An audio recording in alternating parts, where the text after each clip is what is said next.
I'm a black man trying not to get caught. I'm just trying to solve the puzzle like a jigsaw. You know it's a big world, so easy to get lost. I'm just trying to solve the puzzle like a jigsaw. My people, what's going on? And welcome back, everybody. We are here for another episode of the Jigsaw, but I want to welcome y'all to all my countrymen, my city folks, saints and ain'ts, friends and family. Welcome back to another episode of the Jigsaw. You know how it is, and you know what we do. This is the podcast where we talk about the perils, the praises, the productivity, and the pomp and circumstance of being a black millennial a black person right here in America. How are you all? Everything okay? Everything okay? Yeah, it has been man, an interesting week, partly because we finally have a VP nomination. We're going to talk about that a little bit more in the Billboard, but we have one, and the responses to it has been very interesting. We're going to talk about some really interesting stuff via the Billboard and a greater conversation. I just got to let y'all know I'm super excited because we're going to start our Sunday school segments this week. I'll say more about that at the end as well, but I think there's going to be something that you all are really going to like and appreciate. They're kind of like these super soul Sunday vibes where we're going to give like some inspirational tidbits and think pieces for us to kind of process through as we close out our weekend and go into another week. So I really hope that you enjoyed that. Got some awesome stuff in the pipeline that I'm going to share some very minimal details about, but you already know you're going to get it first. But that's enough of this intro. Let's sit back. Let's relax. Let's get us a cup of coffee. Let's get us a drink, some water, whatever you got, and let's dive right into the podcast. Y'all ready? Let's do this thing.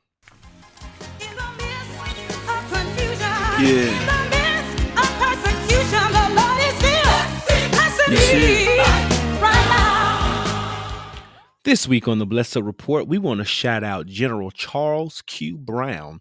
Brown makes history as becoming the United States Air Force's first black chief of staff. He was confirmed earlier this week by the Senate in a vote that was 98-0, so it was a bipartisan agreement. And in his previous roles, he served as the commander of the Pacific Air Force, the executive director of the Pacific Air Combat Ops Staff, and he was the deputy commander of the U.S. Central Command. He is the 22nd chief of staff for the Air Force, but the first black one to serve. Shout out to you. Shout out to all the amazing work that you're going to do in this capacity, and bless up my brother. This week in the Billboard, let's talk some current events and hot topics. So, Jill Scott is gearing up to play Mahalia Jackson in a biopic that is coming to not Lifetime, not BET, not TV One, but to the big screen. It has not yet been released when the film will air or when it will come out, but they have chosen Jill Scott to play that role, and it's being produced by Queen Latifah and Jamie Foxx. This is exciting because so many times they get casting wrong. And while she's not like a dead giveaway for looking just like Mahalia, she does have some similar features, and Jill Scott can sing. I'm interested to see how she uses her voice to kind of mimic the nuances of Mahalia Jackson's voice. But I'm also great that they chose Jill, because I also appreciate Miss Jilly from Philly as an actress. So I'm also really interested about how she portrays the role. I know about Mahalia Jackson, but I don't know a lot about her personal life. So I'm actually very interested in her story, and I'm excited about this role. The baby is a popular rapper right about now. Most of you know that. And, you know, he has some bops. He got some stuff that we can jam and listen to and things of that magnitude. But he just falls into that category that I've consistently talked about when celebrities don't have the good things to say, that they should be quiet about all of the things. Okay. It makes no sense that you should be talking when you're not well versed, when you're not educated. And I know that he probably will, you know, if people call him to the carpet on it, he's probably going to say that he doesn't care and things like that. But he had the gall to get on social media and say, something along the lines of, I'm gonna let y'all keep doing what y'all doing, but y'all must be stupid if you think I'm not gonna vote for Kanye West as president. Bro, have you lost your mind? I don't really care what your allegiance is to Mr. West, how much you respect him as a musician or anything like that. all that he is doing is creating the possibility for Donald Trump to actually secure the election. There's always been a chance that Donald Trump will win re-election, but people voting for Kanye West in any capacity is almost helping secure that possibility even more. The one thing that gives me promise about this just not happening is the fact that he will not qualify to be on ballots in the majority of the states. He's waited too late. They're rejecting his, application and things like that. So you probably won't even be able to vote for him, the baby. So let's just do that. And and it's just disappointing that you use your platform, because here's the other thing.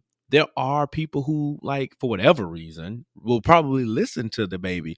I'm never taking my political advice from, as much as I enjoy his music, from the baby, like Mr. Kirk. Not happening, sir. Um, but yeah, like, nah, not at all. So he missed on that. And as much as I am disappointed, I'm not surprised by his sentiments, because niggas gonna dig. And that's exactly what he did. So amen to that. Something interesting in the world of academia, my alma mater for my second grad degree, Georgia State University, will now offer a course based on the legal life of Miss Candy Burris. It's going to be based on her career and how she navigates all of her business ventures as a singer, an actress, and a business owner, and all those kinds of things. It's going to navigate that side of her life. She is the second installment of a series called The Legal Life of. In this class, this series is taught by Professor Mo Ivory at Georgia State's law school. And the class looks into preparing students for entertainment law. Last year, they focused on Ludacris, and this year it'll be on Real Housewives of Atlanta star Candy. When I first read the headline, I was like, what in the world? But, reading more into it and figuring out what it's about, how it kind of gives insight into people's lives, as far as entertainment lives, in terms of their career, how they've navigated the highs and lows, the success and the failures. I think that's really important. We see so many times in biopic films, specifically around singers in the 80s, 90s, how they were done so dirty with their contracts in the music industry. And I think for those who want to go into entertainment law, specifically representing artists and looking out for their best interests, this would be a really dope class. I love that they're featuring Black entertainers. That's really dope.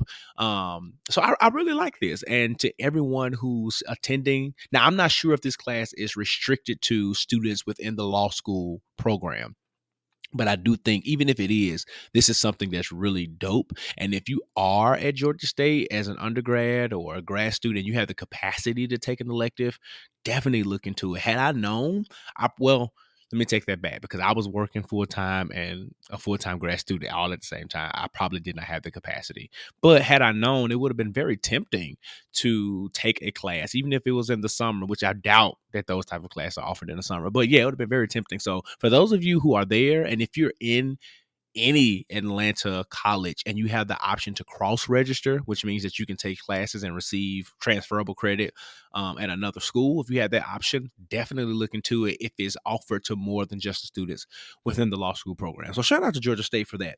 And lastly, in the billboard, our pretty much presumptive, I wouldn't even say presumptive anymore, but our Democratic nominee for president is Joe Biden, and he selected yesterday his vice presidential candidate, his running mate, and it is California Senator Kamala Harris. Now, personally, I was partial to Kamala Harris during the primaries. Say what you want about her attorney general, her record as an attorney general, but nobody on the ticket was perfect, right? Let's start there. And I just kind of want to dismantle some of the ideas that I've seen and I've heard about Kamala. She isn't Black enough. She doesn't identify as Black. She identifies as that. Now, she may be of mixed ethnicity, but I've heard Kamala personally on several occasions identify as a Black woman and recognize her struggles as a Black woman and her deep ties to social justice and civil rights. So that's not true that she doesn't identify as Black. Sis attended an HBCU. She's a member of Alpha Kappa Alpha Sorority Incorporated. Just as a side note, the AKAs are about to be going crazy. from here on out. But yeah, so like this whole question of her blackness and she tried to be down. No, I don't think she tried to be down when she did certain things. But she went to HBCU and she's AKA. Like, I think she's very in tune with her blackness. I think she very much understands culture. The difference, the issue is that a lot of times we see black people even within our own community. Let's have a community conversation real quick. We see people as a monolith, and that's not necessarily true. Black people are not monolithic. She had, and because she doesn't necessarily present herself in a way that has blackness that you probably would approve of. Now you question her blackness or say that she's trying too hard. So let's get that out of here. No, we have to be able to recognize the diversity of how black people present and how we show up in the world, and that it is still enough. Okay. And then secondly, the other point, let's talk about her attorney general record. Yeah, she did some stuff as an attorney general. We also have to understand that prosecutors are going to prosecute. And and that's just, one of my friends said that we were kind of having a brief conversation about it. And that does not excuse some of the harshness that she may have had, particularly on black and brown people. But, as an attorney general, you also have to know that her job was to represent the state, right? To represent the metropolitan, the administration that she was a part of. So if black and brown people, specifically black folk, found themselves in those courts, then she had to act in a way that upheld law and justice from that perspective. Now, are there ways that she could have eased the burden and the sentencing and things like that? Absolutely. And those are some of the things that I found pause with. Like, even in your role while you're up, like, let's talk about the Attorney General of Kentucky and with Breonna Taylor. I understand that you have to go through the investigation, but that does not eliminate all of the other facts of why those guys should not be in jail. So the same thing could be said for Kamala during her tenure. Just because you're upholding, quote unquote, a certain law, and you have to go through certain policies and procedures and protocols and things like that, does not mean that there could not be things in place that could have benefited black and brown people residually. I'm not saying that they need to receive some type of favorable treatment, but what I am saying that we do understand that certain laws and stuff when they are created, they disproportionately affect black and brown people. And she had the power to kind of dismantle that, and she did not. So that is what I will admit. That is something that I definitely would not necessarily be lenient about in recognizing and reviewing her credentials and her record. But what I will say is that I understand the legal mind and my political science training understands it. My social justice side of me and my pro-blackness, it is a major critique of her, right? What I will say, though, from the time she was attorney general, and this is where people are missing it, from the time she was the attorney general all the way up until today, her stances, right, her advocacy and her policies have shifted. She's had the opportunity to grow and to rethink, and she said it, she's acted it, and she's done it. And I don't know what more you really want from a candidate, right? Barack Obama, as great as a president as he was, and as a man and as a figure, there were so many more things that he could have done intentionally for the black community. Yes, he faced some issues with a Republican Republican-led legislator.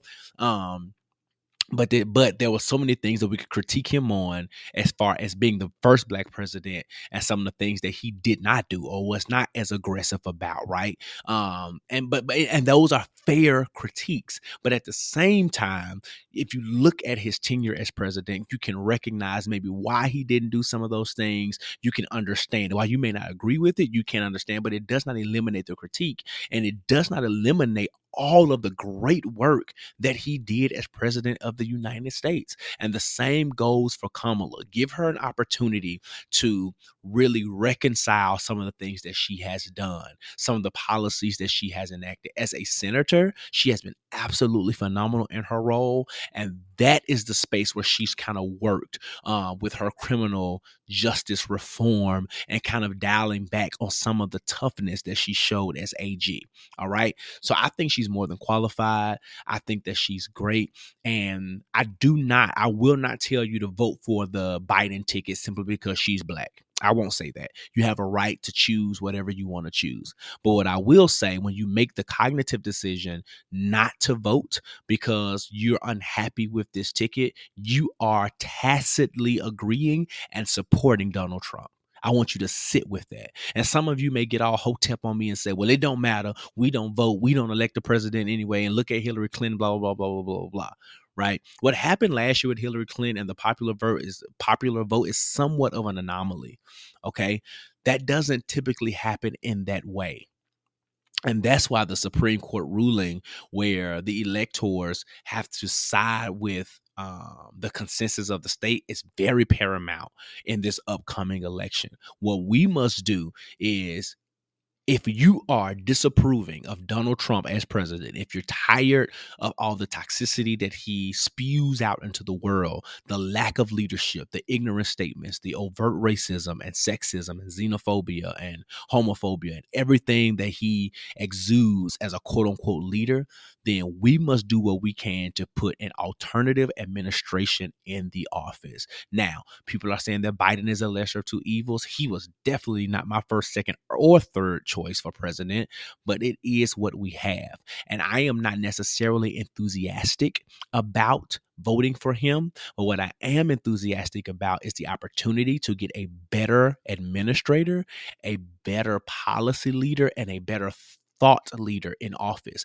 And if nothing else, I know that Biden is going to be pressured to surround himself with very qualified, intelligent, up-to-date, relevant, and relatable people. He started that with Kamala Harris. Okay. Some of y'all don't like that. But what if he put Elizabeth Warren as his Secretary of Treasury? You know how she goes off about regulating these big tech companies and these billionaires. She's going to wreak havoc. You know, he would have the choice. This is the other thing you have to think about. He would have the choice to select a Supreme Court justice, right? Some seats that are open there. He has the choice to undo some of this craziness that Betsy DeVoe is trying to do. He has the choice to implement our HUD secretary and get Ben Carson and his dumb self out of office. I mean, you know, out of that seat, right? He has the power to do that. And I believe that the team that he's building and the people that are surrounding him will help him make really wise and equitable and great decisions for the administration that will be under him. Right. So that is how we have to look at it. We have to look at some of the leadership that we're going to receive to help us navigate this pandemic. Right. While next year we may be in a better place with Corona, we still need future plans and future policies and protocols to help us navigate the future of life with COVID existing. Because while we may go back to some sense of normalcy, there will always be the need to figure out how we navigate this disease. Okay. So all that said, I know this is getting kind of long. This is not my wheelhouse or my soapbox to say vote Biden, Kamala. What it is that let's not be so critical on her. Right. When all you did was look at what she did in the past and not necessarily look at what she's done to reconcile that. And at the same time, right, not give her the same grace you want someone to give you. You've made mistakes, stuff that people would deem unforgivable, but you want an opportunity, right, to do better and to do it again and to try again. And I think she has that opportunity. What our job is what I'm committed to do is to hold that if they are elected, to hold that entire administration accountable while they are in the White House. That's what our job should be doing if they are elected. So get out there and vote. Don't be on the internet complaining and doing all this other kind of stuff, because half y'all don't know what the heck y'all are talking about anyway. And one thing that Charlemagne said that I believe is very true is that you can feel how you feel about her, but you do know the Trump administration is about to attack her like crazy, all the way from her marriage to the fact that she doesn't have biological children, to her criminal record, to the fact that she's quote unquote tough. They're going to try to really defeminize her and all different kinds of things. So we must stand even if you ain't on the whole I'm for her black, as a black community, what we do need to do is stand and protect her as a black person, but more specifically as a black woman. That is our responsibility, and I am charging all of you to be able to do that. All right. All right. So let's get ready to get into it. Today's conversation is going to be fun. I have my biological sister on the podcast today, and we're going to talk about if you're getting married, how to navigate, this whole process while you're in a pandemic. And even if you're not getting married this year, if it's a year off, if it's 2 years off, she just dropped some real dope nuggets on how you can navigate what can be a very, very stressful time in the lives of adults. All right. So let's do what we always do. Let's grab our drink. Let's grab our snacks. Let's grab our coffee, our water, whatever it is. Head to the living room, take a seat on the couch, and let's get into this living room conversation.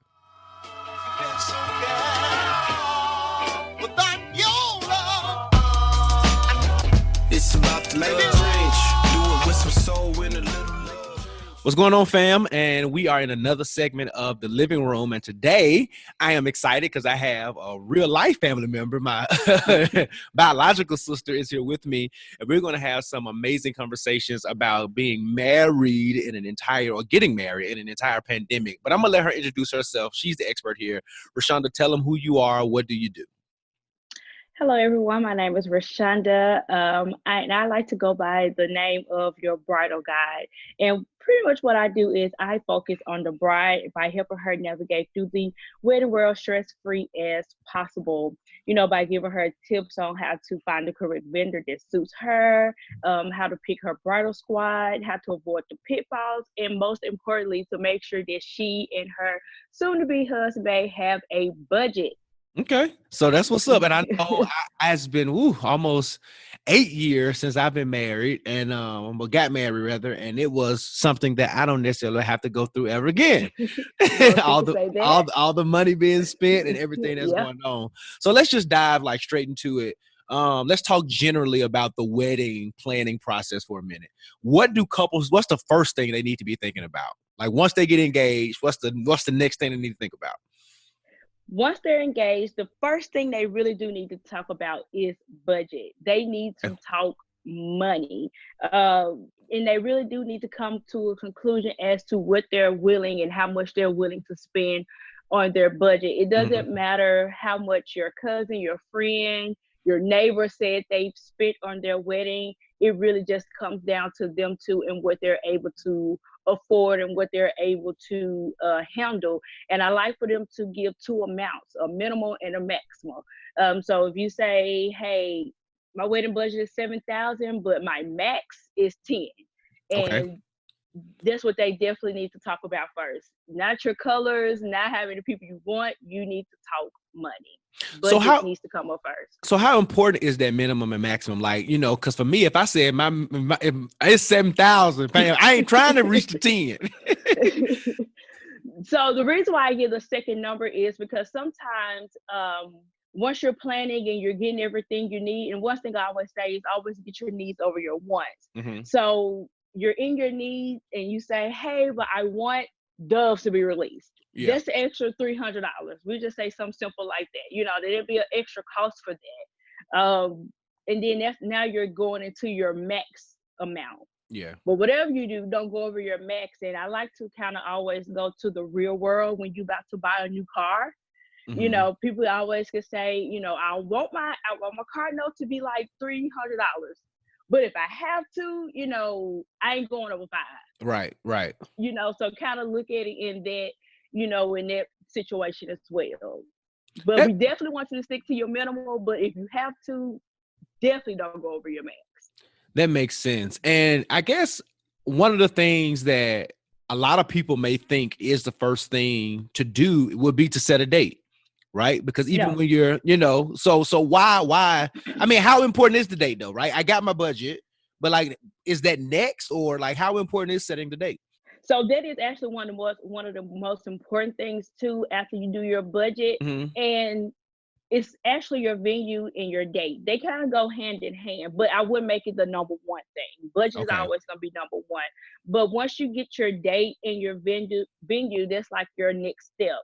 Okay. Most of the time, when you're starting out, I think it's best to get a month and a year. And because sometimes when you try to go into a venue with an exact date, you don't know what their books look like. Right. So if you can at least have a month and a year going in, you're doing well, and then you can eliminate and go from there. But if you go in and say, "Hey, I want it to be September 2nd," and once you go to that venue, they're like, "Oh yeah, wait, we don't have September 2nd," and you had your heart set for this particular date, and now it won't happen. So first, yeah, get your date, and then go get your venue. And on the venue side of it is most venues go very quickly. This pandemic and COVID Mm-hmm. 19, especially if they're a very popular location.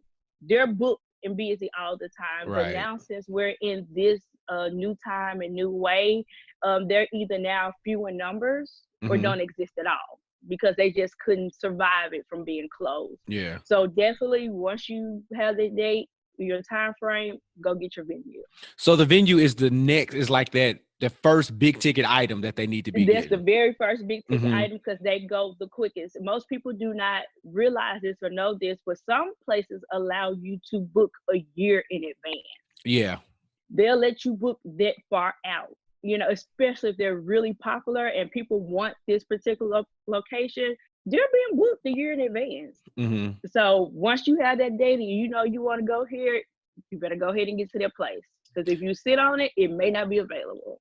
And that's real though, because I remember when Ash and I got married that we wanted, I know we wanted September 2012. Yes, 2012 is when we got married. And I don't think we had a date. We just kind of knew like fall-ish, early fall, late summer type thing. And to your point, we didn't have all the like expertise and all that kind of stuff. But to that exact point about going in there with like a month and a date, like we ended up getting, we didn't choose September 1st. That's the only date that venue had left. And we searched around for venues for a minute because Atlanta's wedding market is ridiculously expensive. Because one of the places, I'll just throw this out here, that we wanted to do, the venue was free. I was like, okay. They was like, but you got to buy the food. I was like, okay. They was like, but it's a $35,000 food and beverage meal. I was like, oh no, okay. Wow. And it was like one of Atlanta, like imagine the Peabody. Okay. It was like that kind of hotel, super grand, super whatever. I'm just like, I don't even know how to eat $35,000 worth of food. But food is one of the most expensive things that you're spending on your wedding. Most people think it's the venue or even your decor, but it really is the food. Food is expensive. And once you, 9 times out of 10, once you go to these venues, even if they say it's, let's just throw out a number, $1,300 to rent. Let's just say that, or under. But where they're gonna get you at is at the food and beverage and say, oh, it's $25 or $30 per person. And if you're looking at 100 to 150 or more, that's where your money coming in at. It's gonna get you and hit you in the pockets with the food. And don't add alcohol beverages. Oh, it's really going down now. Listen, it's really going down. We had whole Coke and Sprite cans on the table in my look, I'm fine with that. we look back at the pictures like we had them country cans on the table, but that's what it was. My dad worked at Coke, and we was gonna get them free drinks. So like, okay, so now that they've got like their date or their budget and their venue, like, what are some things that have maybe that you've noticed that shifted in the wedding industry from times past, like when our mama got married, like versus today? So one of the biggest shift change is things have virtually went virtual. That's just where we at now. The wedding industry is very hands-on, face-to-face type situation. From walking through to see the venue, from cake tasting to tasting your food to trying on your dress, like everything that is wedding considered wedding is face-to-face contact. And now we've gotten to the point to where that is eliminated or just not happening at all. And that's one of the biggest changes that is going on right now in the wedding world. Biggest. But what about more so like traditions? Like is a bride still doing the new old blue, all that kind of stuff? Or are people still getting like gifts? You know, like have you seen any like traditional shifts? So believe it or not, traditionally people are still sticking to the flow of the wedding. Okay. The old saying, the day before your wedding, you don't need to see your husband, you don't need to see the bride.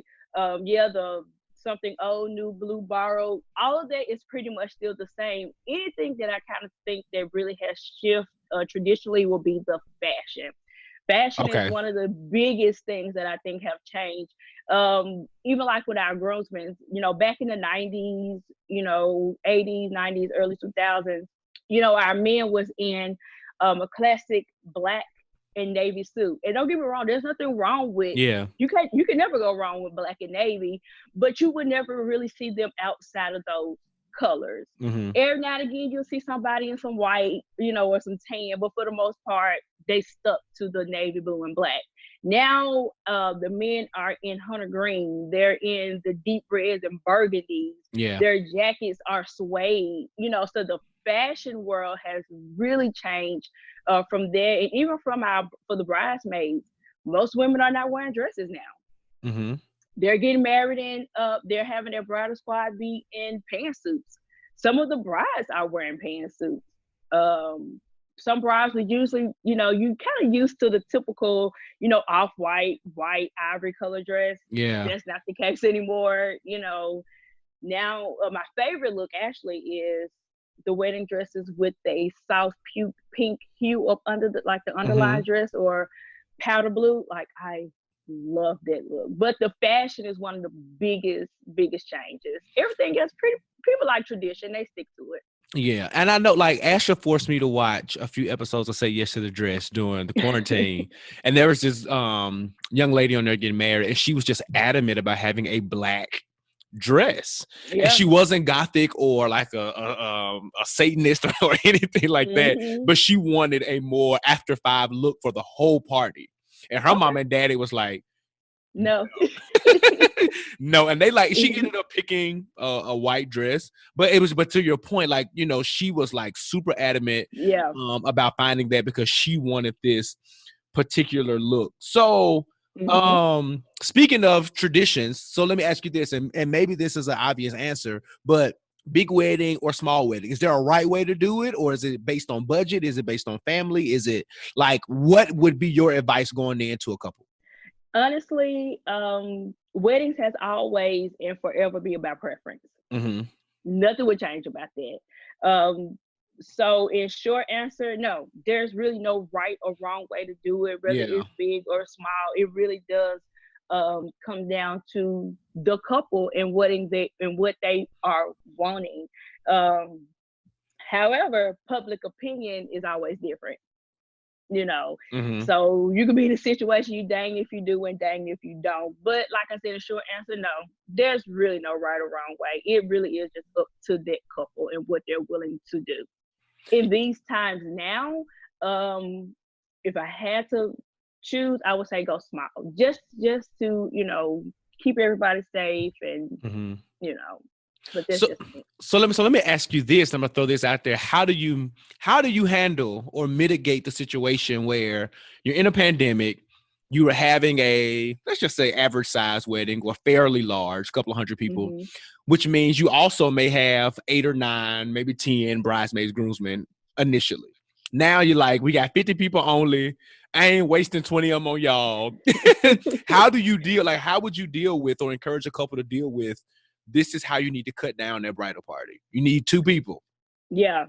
So what I would say is most people always like to say family first over friends, right? We use Mm-hmm. that mantra and that title for everything. Right. And for those who want to stick to that, you can. If you have siblings, definitely make sure your sibling is in the wedding or your best friend. And the same things on the groom side.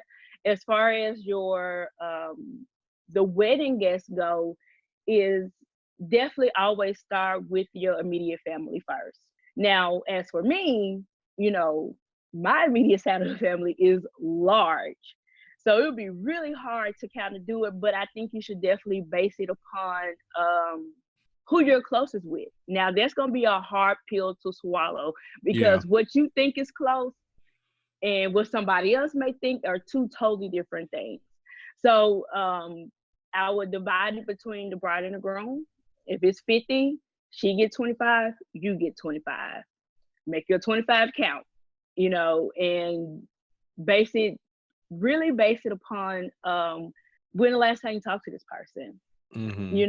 Especially if you're doing friends and even family. They're gonna be a hard pill to swallow as well. But Listen. even for family, if you haven't talked to your cousin in 5 years, they're not gonna make the cut this time. Even if for a friend, and y'all could be really good friends. And I know friends don't talk all the time and every day, but if it's got to the point where a year has passed, the friend may not make the list either. So I would consider those types of things, put that in, position. This is not a family reunion, so don't try to make it one.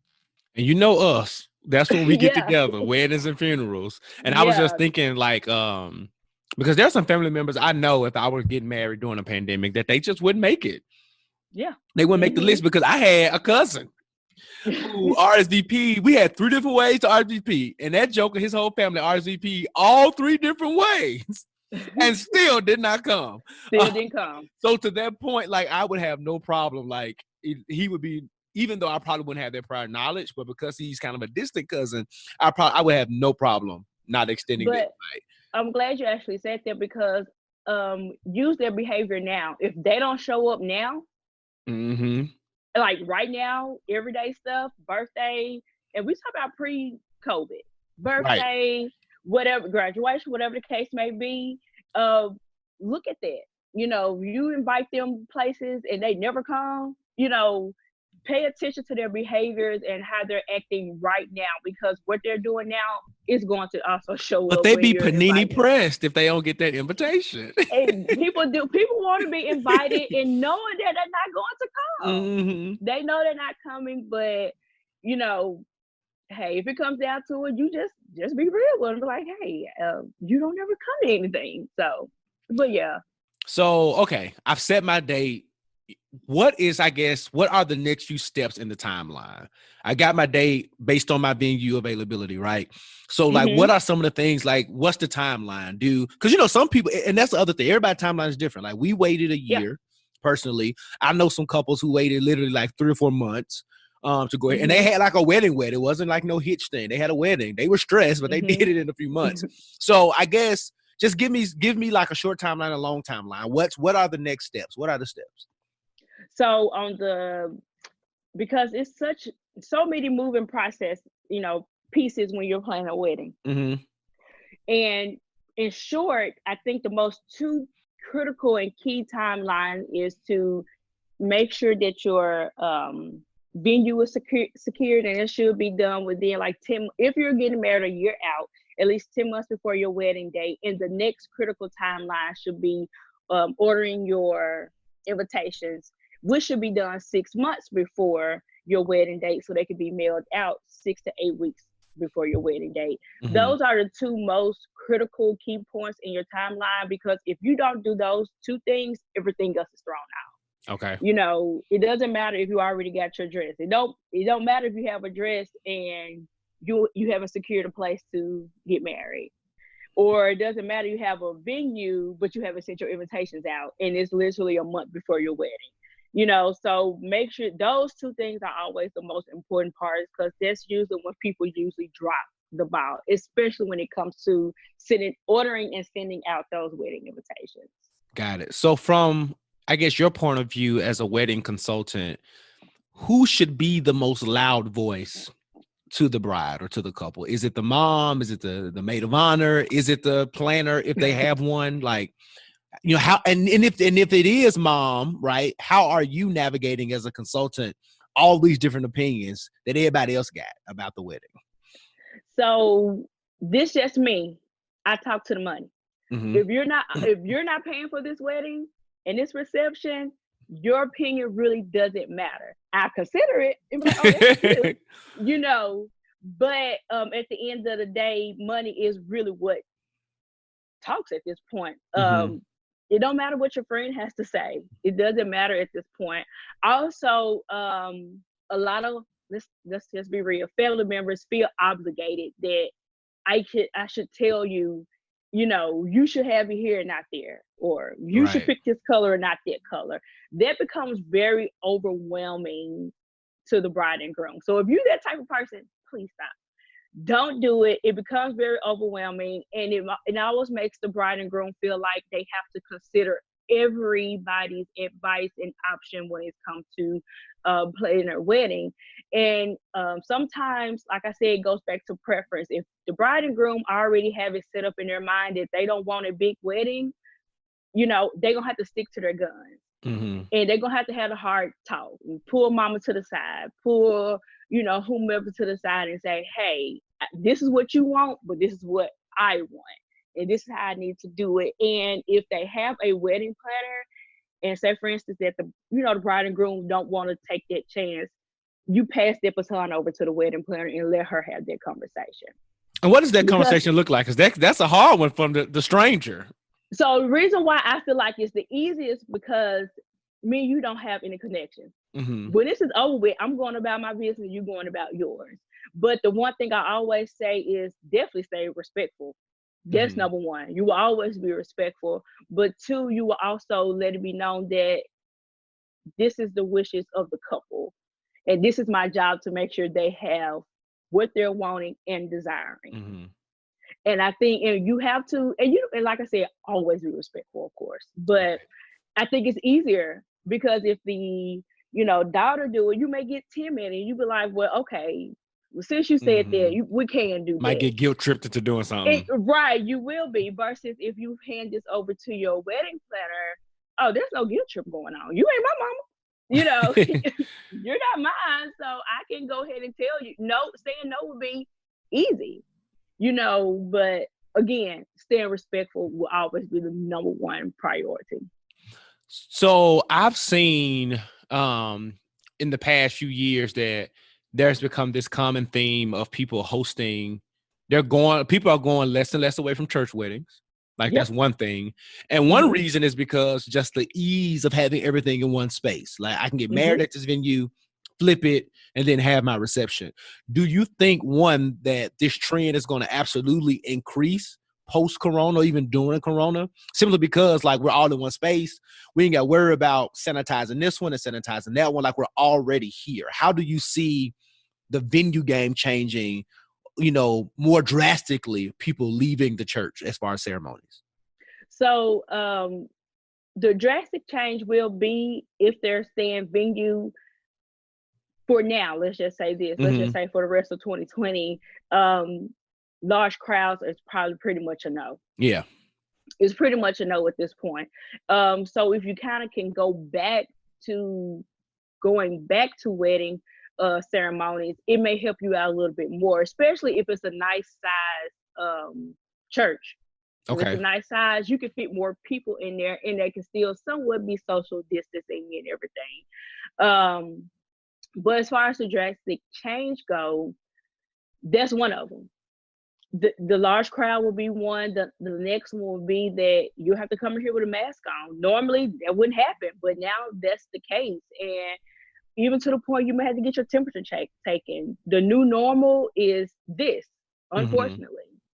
So I would actually consider, and also with that being said, with the venues, most people aren't able to do both at one time. So you either gonna have your reception here or you're gonna have your wedding, because they won't be able to really keep up with cleaning and sanitizing the way they should.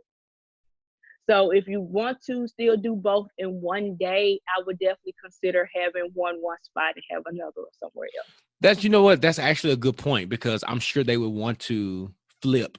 And like the way they flip a space probably will really change. And it probably could help out with their whole guest list thing. Like you said, if you get married at a large church, maybe you can still invite 150 odd people, 200 people to the church, because the church holds 500 folk. And then only 70 of us travel over to the, to the reception. Yeah. Got it. Okay. So the groom, Let's talk about him because we don't get a lot of love in this No. process sometimes. And I remember when I got married, my thing to Ashley was I just want to pick out my guy stuff because I've said all the time I like the way I dress, so I want to be able to do that.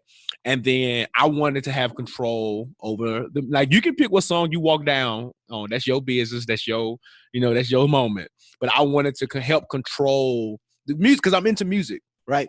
I tell people all the time my party trick is that I was a former minister of music. People don't know that, so I keep that tucked away. But because of that, my love for music, I wanted to control it. So saying that, like, what is the groom's role? Is that changing traditionally? Is he more involved now? Is he still like, just tell me when to be there and I'm gonna be there? Like, what are you seeing shift in the groom's perspective? Can I be honest? Yeah, sure. Okay. So, honestly speaking, it really just depends on the woman and the bride to be. So if she is a personality of a dominant type personality, she don't want the groom nowhere near. It doesn't matter what the groom has to say, has to offer. It's her way, my vision, her vision. That's it. And I also think too, we say we want your input, but we probably really don't. And if we do like your input and consider it, it's because it's matching with our vision and what we wanting. A shame. If we can be honest, but jokes aside, seriously, most grooms really are kind of like, just tell me what time to be there. They don't care about, I think one thing they really do care about is the food. I think they'll be down to go taste the food, but to see a centerpiece and all of that, yeah, I didn't care about really that. don't. Yeah, it don't interest them at all. They may have one or two things that they want to consider, and that's it. And from there, just tell me when to show up. I'm not really seeing the trend where grooms are really stepping in like that, but I'm sure there are men who wants just much of an input as the women.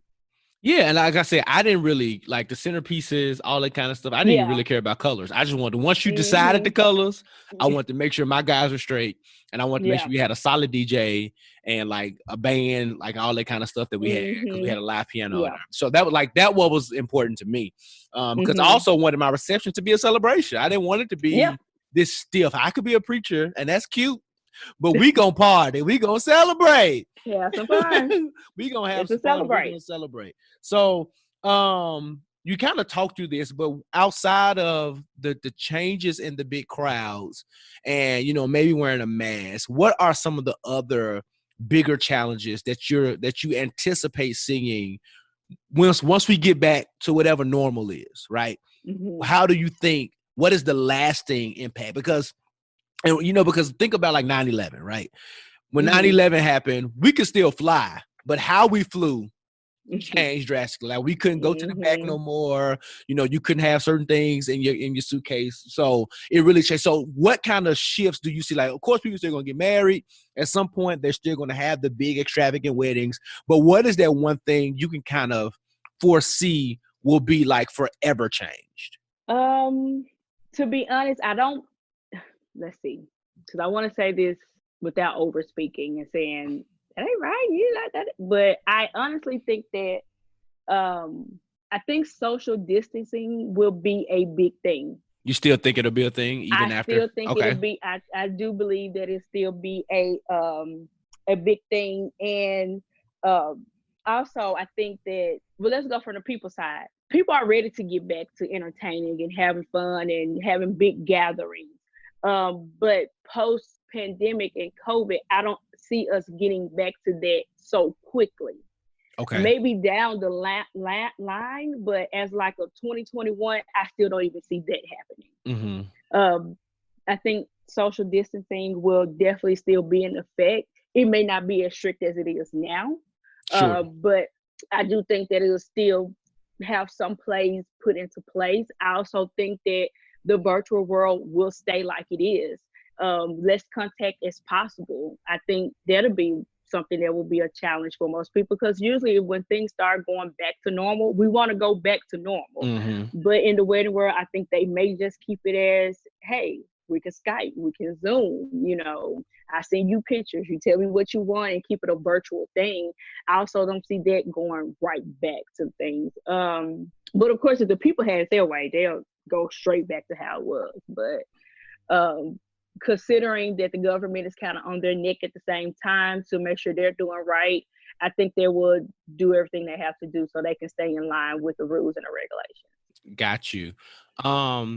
Just I'm gonna ask this just off the cuff. What are and it kind of ties into this thing with the social distancing stuff too, because we try to, as much as possible, keep our young boys away from people. Like we have to take them to the store. That's cool. But like, do you think, like, people are already saying, I want no kids at my wedding. So do you think this is, I, to an extent, I do too. I agree. But do you think that this social distancing is going to like further push their point because people already don't want their children exposed? So like, don't bring them because children are disgusting. They cough with their little mouths open. They touch everything. So do you think that's going to like probably something that we see even more common among couples?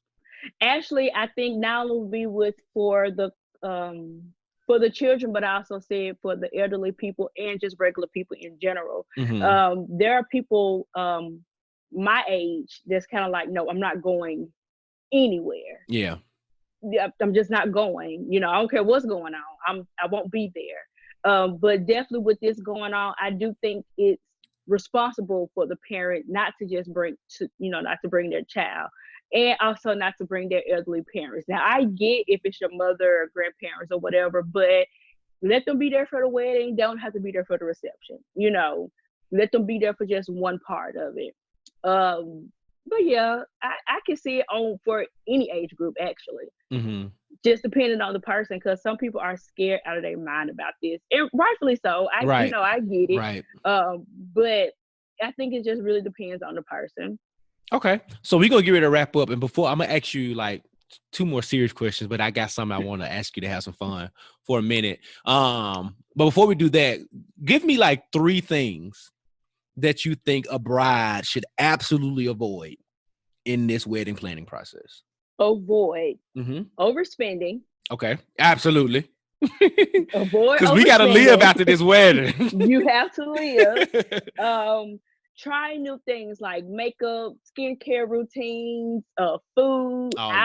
Stay away from anything that's new. And most importantly, this may be a little, stay away from the people from If I Were You. Stay away and avoid them at all costs. Try your best. If it's possible, stay away from the If I Were You type people. Oh yeah, you can tell. I ain't never had a problem telling nobody shut up and get out my listen. Stay away from them. That's why you're single now. No. That's true. Stay away from that's the biggest thing right there. No, that's real though, because you don't want to find out you have an allergy to something. 2 days before your wedding, and you look like Gina from the episode of Please don't do that. Make sure your dental stuff is intact. Don't try a new hairstylist. Don't try any of that. And if you do, make sure you do it months. I'm not even talking about 2 months. At least 6 months in advance. So if something is wrong, give you time to recuperate, heal, and everything else. Yeah. But yeah. Okay. Those are my things to avoid. So, every Black sitcom has like a wedding scene. Right. So I got 2 questions. The 2 iconic wedding songs among Black sitcoms are from the Jamie Foxx show when he sang to Fancy, and then Living Single when Sinclair Overton got and then Kyle and Khadijah sang. What's your favorite? Oh, that's a hard one. They're equally the same. I cannot pick. You can't pick. No, I can't. Okay, so let me make it hopefully a little bit more simple. If you were getting married, for you, I know you're already married, but let's say you get married in a couple of months and you had to pick one of those songs, which one would you say this is the one for my wedding? You're making me go against the culture, but I would probably go with Jamie, only because his song was slower versus Kyle and Khadijah. Khadijah had a more even though it's a beautiful song, Mm-hmm. it was more of an upbeat type tempo song. So I probably will pick Jamie. I'll Okay. pick Jamie. Okay. And we'll dance to Khadijah and Cal And song. that'll be your first First dance. dance, yeah. Keep it all still. I'm still not picking. We still can use both. Yeah. Got you. All right. The next iconic wedding scene is that of A Different World. The baby please, baby please. Right? If it were you, I guess, audience, family member, but like, how would you have, okay, let me do it like this. As the wedding consultant, how would you would have reacted in that moment? I'm like, oh my God. No, seriously. If it happened, I think that's when it comes to play where you have to have some men there that's able to hold another man back. Mm-hmm. Or even another woman back. We could throw it both ways. Another man back, another woman back, to be able to handle that. If they're loud and outright, I mean, of course, there's only so much of Sir, keep it quiet. Sir, you exit stage left. It's only so much you can do. So I would definitely have to get some backup. I actually saw this on Facebook yesterday, and it was this lady and a guy. Of course, they're getting married, and the woman comes up hollering, saying, "I got your baby. Why you not returning my phone calls?" Like, she's going in, like, she's really loud. You retarded. I'm like, wait a minute. If he retarded, why you have a whole baby with him? So, but whatever. That's going on. But the bride's daughter comes from the front, running to the back, cursing, because she's ready to fight this lady. So in that situation, when it has gone that far, it's really nothing that the wedding planner can do at this point, but try to gather some people around and say, hey, because the embarrassment has already happened at this point. But you would definitely need you some men, like, okay, you come here, help me do this. But when they're loud, like the scene from Different World, or from the Facebook video I was talking about, it's just like, oh my God, I cannot believe this is happening. So, all right. So last one. Let it rock out. Last one. Your favorite engagement scene. I'm gonna give you 3.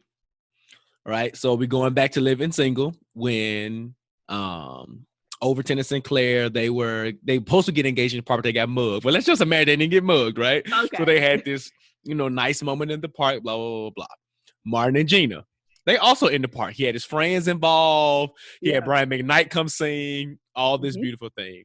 And then we got your favorite show, Girlfriends, where Joan finally gets engaged at the end. All of her friends, she looking rough because he really surprised her. But like her teachers, and we saw Melanie and Derwin from the like everybody, her cousins, everybody.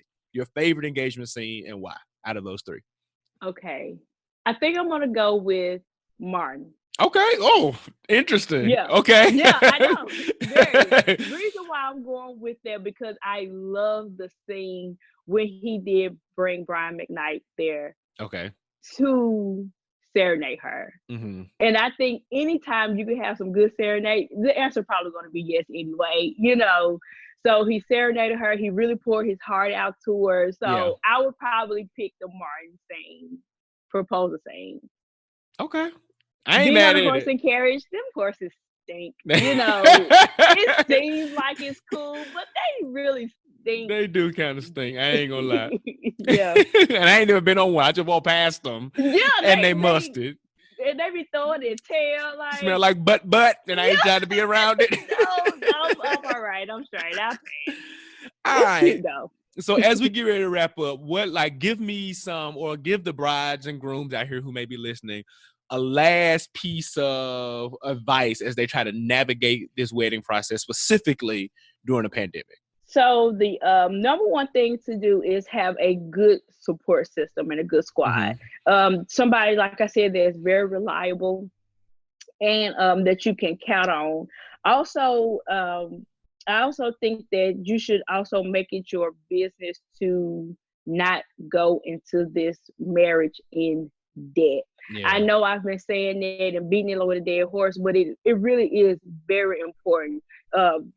we said it already, but we'll say it again. You know, a wedding is only what 5-6 hours out your day, but your marriage is really is for a lifetime. So don't, Allegedly. you know, allegedly should No, be. I'm Let's say it should be. You're not just playing. Should be for a lifetime, but make sure you really don't go into starting the marriage off on the wrong foot Yeah, and going absolutely. into debt, because you are already bringing in your debt and his debt, and now you got your own debt, and now this debt on top of that, and you're gonna go in stressful. So please don't do that, and make sure you do what's best for you, what works for you. Sit down, have the talk, and go from there, and you'll be all right. Bet. Okay. That's what's up. So I hope all y'all engaged folk who are listening, hope y'all learn something, and realizing that just because things have changed, it does not mean that your special day still cannot be special. You just got to adapt to the changes. So Roshunda, thank you for joining me in the virtual living room. But before we close out, tell the people, how can they follow you? How can they get in contact with you? What do you have going on? Okay, so of course I'm on social media, Facebook and Instagram. My Instagram name is Kinsley Bridal, Kinsley Bridal, and my Facebook name is actually Roshunda Stokes, Kinsley Bridal. So, but of course, you put in Kinsley Bridal on Facebook, I'll pop up. Right now, I am getting my website up and going. I'm hoping to have it launched by September, but right now I have it available where you can DM me. I have your bridal boxes, your bridesmaids proposal boxes, flower girl boxes, ring bearer boxes, and I'm also working on a book, a journal, and it's going to be called You're Engaged Now What? So once you get engaged, I walk you through the steps that you should take from there, and hopefully they will be launching in September as well. Good deal. So y'all go follow her on social media. Look out for the book. Get one of your bridal boxes. They're super, super dope. We're going to close out this segment. We're going to head into the next segment. I like to call him my brother's keeper, but I got my real life sister here. So I am my brother and sister's keeper. We're going to talk about some Black people self-care. Let's do it. Woosah. Woosah. Woosah. All right, we're here for another segment of I Am My Brother and Sister's Keeper. We're going to talk about some Black people self-care. Roshunda, tell the folks what you doing this week for self. What you doing for you? Okay, so actually my anniversary is August 10th. Come on. We'll be going on 7 years, and my self-care is to go and get a pedicure. Like, I am going to get these nails and feet done. It's been a struggle. Got them Rona feet. Yes, it's been a real struggle with the people being closed. So I would definitely, that's my number one priority for my husband and I, to pamper ourselves on that day and enjoy each other's company without our children. Just some peace to ourselves. That's what's up. For me, I ain't been getting my haircut during this Rona because where I'm going. So I think it's time for one of my, bi-monthly haircuts. I'm gonna get me one because us brothers, y'all know we feel better. We move different when we got a haircut. So I think I'm like getting yourself together is a thing. So I think I'm gonna go sit in somebody's chair and get my hair cut soon. I don't know if I'm gonna do it this weekend, but I am going to at least schedule it so that I can prepare to feel more like the normal regular Josh. But that's what's up. Again, thank you, sis, for joining me in the virtual living room. We finna get ready to get out of here and go into our final segment that we call A Greater Conversation. Let's do it. Bruh, let me talk. Let me talk. So there were a few things that I processed this week that I considered to talk about in a greater conversation. And one of them was the attitude that you Blacks have toward Kamala Harris. And I've given enough of my thoughts about that in the billboard. And that's why I decided to do that, because I let it happen there. But this next piece of rant and rave is that I want to bring to the table is that concerning the responses toward Cardi B and Meg Thee Stallion. Now, if anybody knows, last Friday, I want to say, they put out a song entitled WAP. Right. And for those of you who are mature and those of you who are grown, WAP stands for Wet A Pussy. Right. And that's what it stands for. It's vulgar. I already know. We can go into all of that later, the semantics of all of that. Now, while you may have very strong feelings about the vulgarity of the song, some of the things that they said, how they presented it in the video, I think you have a right to do that. But what I am frustrated with are the conversations around how they are disrespecting themselves, how in some way this seems brand new. This is not new at all. And even, I won't say it's a past generation, because there are some generational barriers here, right? There's a group of people who are saying in our day, we didn't talk like this and we didn't say things like that. And that's a lie.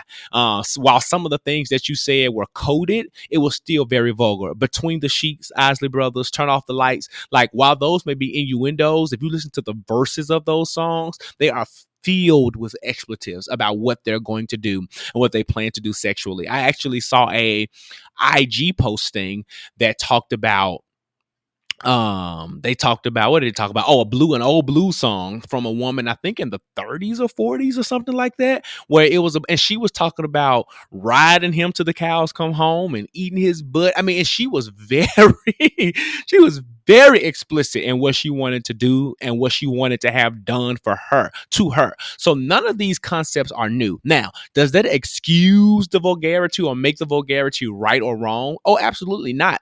To say that somebody did something in one season to justify what they're doing it now is not real justification. It is not a strong argument. It is not an argument that will really stand the test of real debate, right? But what I will say is that we can't automatically blame this on this generation, or we can't blame this as something new when this has been happening for years and generations and decades, right? That's the first thing. The second thing is that, especially for us who are Christians, we have to stop expecting non-believers or non-Christians, right, to act in accordance to our level of ethics and morals. It is not going to happen. There is no way in the world that you're going to see somebody arrested. Let's just use an example. You're going to see somebody arrested for being a drug dealer and then go out there and say, they shouldn't have been drug dealing. That's what the saints, blah, blah, blah, blah. They're not a saint. They're not, so they may believe in God, but they don't live, a life necessarily according to, what we believe in Christianity and the church. So we don't even have that level of expectation for them. It's the same thing with Cardi and Meg. I'm not here to judge their walk, their level of belief, or their level of faith. But what I probably can say is that they are probably not the most spiritual women, right? They probably are not, the most church going, whatever. And you can have whatever thoughts or feelings you have about that. That's not what I'm debating. What I can say, though, is that we can't expect gospel artists or whatever expectations from people who do not subscribe to that themselves. Right? That's for us in this Christian faith. It's just not something that an expectation that we should have for them. They're not missionaries. They're not preachers. They're not evangelists, right? They're not these people. So we need to let go of that level of expectation from them. And if you don't want your children listening to their music or partaking, then that's something that you need to reconcile in your household and figure out how you can mitigate that with your children and the people that you're connected to, right? That's the second thing. The third thing is that I have a real problem with I have two problems with, men right now, and I'm a man. But here's my problem with some brothers. And, part of this goes to women too, is that oftentimes, here's the first part, because the second part is specifically about dads, right? But here's the first part with men and women. So let me take that back. It's not just the brothers, it's men and women. The first part of this is that it seems as if this level of behavior or this song, whatever you want to subscribe, whatever you want to say, that Meg and Cardi has put out, your problem really comes to a head when women are doing it. Because every time you listen to a Chris Brown song, a Tank song, Juvenile, any rapper who talks about, like, we can go down the list of rappers who said anything super vulgar about what they was going to do to a woman and her vagina, how they was going to lick it and stick it and flip it and go deep and beat it up and put it in her mouth and put it in her butt and put it on her butt and all these other types of things and what they wanted done to them so they can be licked and sucked and kissed and whatever, right? All of these things that were not at all, you know what I'm saying, nuanced or innuendos, right? It was very explicit. It was very out there. It was very much so in your face, sexual, explicit content. Those songs go on our playlist when we having sex with our wives and our husbands and, and or partner, whoever you with, right? That's good playlist music, or that's good turn up music. How many of y'all was backing up from the 99 and the 2000? How many of y'all was at Freaknik back in the 90s, right? How many of y'all was listening to Uncle Luke? And his music is disgusting, right? How many of y'all listen to You Don't Know Now and The Baddest Be, you know what I'm saying, by Trina and Trick Daddy now, right? How many of you all were listening to, shoot, even some of your fave R&B faves who were really talking real nasty back in the 80s and 90s as well? 112 with Peaches and Cream, In My Bedroom, and all these different types of things, right?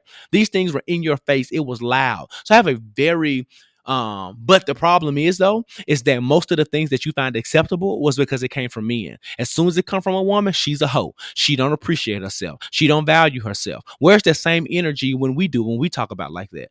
You know what I'm saying? We can debate all day about the sanctity of someone's body, but at the end of the day, any adult has the choice to do whatever they want to do with it, right? They have the choice to own their sexuality. And it seems like there's only a problem with that when men are able to own it. But when women are able to decide and to choose what they want to do, not just to please a man, but for them to be pleased themselves, it becomes problematic, especially in marriages. Cardi B is married. So if she wants to do A, B, and C, X, Y, and Z, and triple X, X, X to her husband, that is her business. And she should be able to do that. And whether or not it is our business for us to know what she does and what she likes and how she likes it, we can, you can debate that. And you can debate that with your auntie on your own time. But it was her choice to expose that to herself. Now, Meg is not married, but she's also choosing, probably, I don't know, it's not my business, but she's probably choosing to engage in sexual activity. I'm just praying that the girl is being safe while she's doing it. But even as a person who is sexual, she still has the choice to know what she likes, how she likes it, and to be able to own that about herself.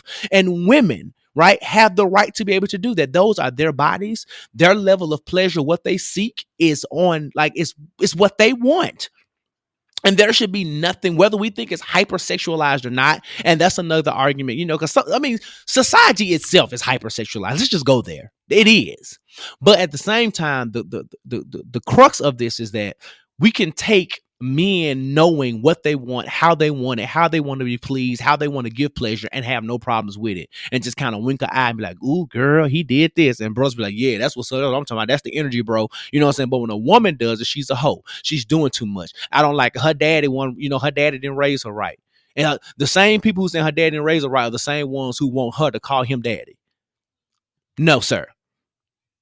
You know what I'm saying? So like that's my problem. We have to allow women. That's a part of women's rights and feminism. We have to allow women the option and the ability, not even the option, their right to be able to own their sexuality, own their experiences, and be able to, boldly say, "This is what I like." Now, should they say that to the world? I don't know if I want my wife saying all of that to the world, but at the same time, she definitely has space to tell me what she wants, how she wants it, when she wants it, how hard, how soft, all that different kind of stuff.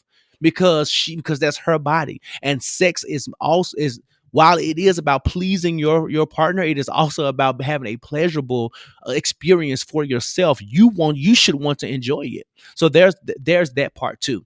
The second part about this is about Black fathers, and it was really fathers in general, and it really catapulted when I saw a post, an IG story post from this gentleman who prefaced, after he asked the questions and asked, was it appropriate, or was it this, or was it that, he ended up giving one of his explanations by saying, as a new father to a daughter, I think this. Why is it that you have all these morals and all these convictions about women and sexuality when you have a daughter? You weren't thinking about that when you was knocking down her mama. You weren't thinking about that when you was having sex with anybody else you was having sex with. But now all of a sudden you have this thing about your daughter. I am not a father to a girl. I don't have the privilege to be a girl dad, but I do have nieces. I have sisters, so I do care a lot about them and what happens to them and how they're treated as well. But because I grew up with a father who was not like this, he wasn't sitting at the door with no gun. He wasn't that guy. He wanted you to treat his daughters well, both of my sisters. He wanted you to respect them. He taught them things and allow me, especially for my little sister, to be the type of big brother that would, like, me and my little sister used to go on dates all the time. Shoot, we just went on one this past November, when I was there for the holidays. I took my sister to the movie so we could spend some time with each other. And I say all that to say she knew how to be treated by a man. My older sister did as well. You know what I'm saying? So like those are the kind of things that he did, because he also understood that while he probably did not want them to be having sex at 16, 17 or whatever age, whatever, like he also knew that it was going to be their choice if they decided to do so. They made the decision. No matter how much game some brother thought he had, it was still her choice to be able to do that. And now all of a sudden that you are a father to a girl, the real problem is that there's this sense of ownership that you feel like you have over her vagina just because you are her daddy. And that is problematic. It is problematic. It is problematic. Because you never have these issues until you have a daughter.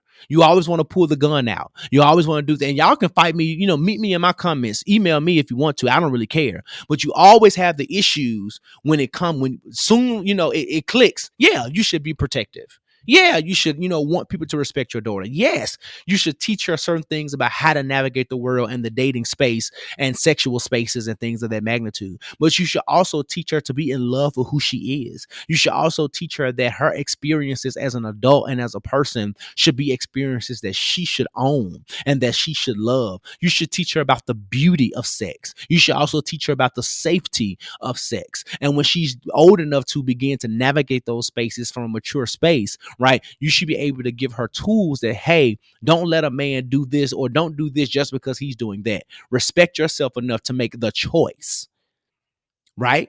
And not be manipulated and not be naive in certain situations. But that is my problem. You know what I'm saying? I do believe that, Meg and Cardi, first of all, they didn't sign up to be nobody's mentor.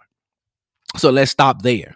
So let's, that part of what their influence is. But at the same time, I would be foolish not to recognize that because of their star power, because, of how they present in the earth, that they are not influential to young girls who follow them. That is absolutely true. But at the same time, that is where we combat with parenting and skills, certain lessons and certain things until they're old enough to kind of process these concepts on their own. When I was younger, I listened to 3 6 Mafia as a child, and they talked a lot about tearing the club up and doing drugs and fighting and killing and all other kind of crazy stuff. But at the same time, my parents did a pretty decent job raising me in such a way that music was just that. It was just music for me. It didn't necessarily speak to my experience as an individual. Oh, I knew how to enjoy, that music, have a good time, dance, laugh with friends, but not go out and sell drugs on the street, not go out and shoot anybody, not be about their murder life or anything like that, right?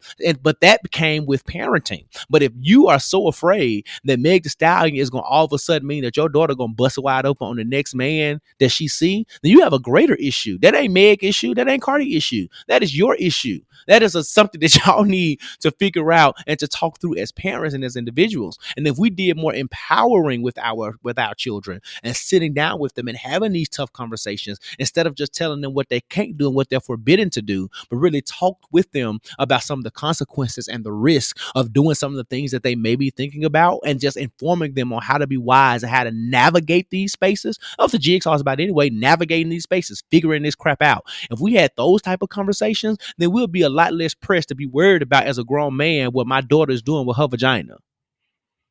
Right? That shouldn't necessarily be the resting issue every time you see somebody twerk, because what the gag really is while you having this think piece on your social media, you probably in your group chat with your friends screenshotting parts of the video that you enjoy the most and talking about how wet and juicy and gushy that you like it. Right? We got to stop this level of ownership that we feel like we have over women in general has to stop, brothers. It is not our job to own them. It's not our job to tell them how freaky they can be or how they can do that. That is their choice. That is their right. And you have a right to decide, to choose when you're dating, when you're courting, whatever you want to do, to decide how far you want to take it or what you want from a woman, what your expectations are. But it is not your right or your place to be able to tell her how she can manage her sexuality and her experiences when it comes to sex. It's not cool, man. And we got to chill on it. So I'm not going to tell you what to think about WAP, the song. I'm not going to tell you what to think about Cardi and about Meg, but what I do want you to be able to do is have a perspective that says that it's not my place to try to downplay or degrade these women because of their bold expressions about their sexuality, right? Why can't she enjoy whatever she wants to enjoy and still not be a hoe? Do you know what whoredom is? Right? Just because you enjoy a certain thing doesn't mean that you enjoying it with 15,000 people. You just enjoy what you enjoy. So A plus B in this case does not equal C. And we have to soon be able to be in a space where we can maturely articulate that. Again, we can have different discussions about what this does for the culture, what this does for Black people, how you think it might push us back. But in a general sense, some of y'all way too broke, money wise, emotionally, and spiritually, to be having any conversation about anybody else about how they need to be fixed, and you ain't able to fix it. Fix your credit. How about you do that? Fix your broke relationship. Okay, how about you do that? Get the beams out of your own eyes. That's Bible. Right. And again, this is not my defense. Did I enjoy the song? I mean, it was a little bop. I heard it. You know what I'm saying? But this is not necessarily my defense to say that this should be the national anthem. You know what I'm saying? But at the same time, this is my place to defend their right to be able to create art that is really targeted toward a specific group of people, grown folk. Right. It really is. And as a married person, I can appreciate some of the sentiments within that song. Right. So that's that on that. So that concludes this episode of the Jigsaw. I really hope you enjoyed it. Shout out again to my real life big sister, Roshunda Stokes, who was on here helping us navigate how to deal with a wedding in the midst of a pandemic, and just some great tools all around. By way of announcements, I will not be hosting my workout class this weekend. I have some big things in the pipeline. I told y'all that the podcast is going to shift, and the closer we get to that shift, and it's coming real soon, I'll be giving you some real good details and some kind of sneak peeks about what that's going to look like. So please be on the lookout for that. This coming Sunday, in just a few days, you're going to be able to hear the first episode of Sunday School, our Super Soul Sunday thing, and we have our guest Marcus Thomas. He's been on the episode before. He was on the episode Daddy Issues. He's going to be here talking to us about some really dope stuff. I don't want to give too much away, but that's things. You can always visit me on my website at IamJoshRogers.com. I have merch. My wife has merch on there. So you can go support me and the podcast by doing that. As always, you can write in. Tell us something that your friends or family is doing by way of Black excellence.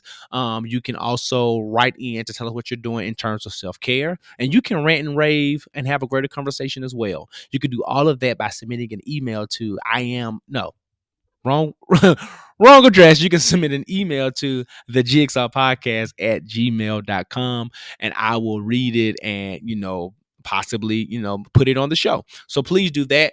Follow us on socials at the Jigsaw Podcast on IG. You can follow me personally on Facebook and Instagram, Joshua Rogers, but specifically on Instagram at I am Josh Rogers.